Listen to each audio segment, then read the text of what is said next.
لاسیستان روستایی در اسپانیا. اینجا خیلی ساکته. سر و صدای خیابونای مادرید رو نداره. من از هیچ چی نمیترسم. دلبستگی به رقیب. عجب دختر شجاعی هستی. همون چیزی که دنبالش بود. از بین این همه پسر که تو این شهر درست باید دست و همونی بذاره که نباید بذاره. مخالفت خانواده ها. بازم میرم.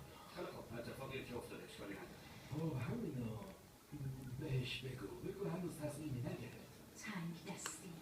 پدر ما به این پول نیاز داریم. خودتون هم دوست دارم قبل از اینکه ازدواج کنم حس کنم یکی از افراد این طبق بلند پرواز و جاه طلب. شنیدی چی گفتم؟ فراموشش کن. اختلافی طبقاتی. اون یه کرتوزاره و ما یه خانواده معمولی. به نظرم واسه یکم مشکوکه. نکنه چیزی رو پنهون میکنی. آره درست. تو هم دیگه فراموشش کن. خب واقعا دیگه از گذشته ها خسته شدم. بعضی چیزا تو زندگی فراموش نمیشه. زخم‌های کهنه. مخصوصا اگه مربوط به احساسات آدم باشه. تو ازش دفاع میکنی چون خاطر دخترش رو میخوای ها؟ عشق‌های ممنوعه.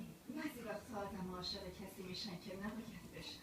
حالا که من اینجا همه چی یکم تغییر میکنه. تا شاهد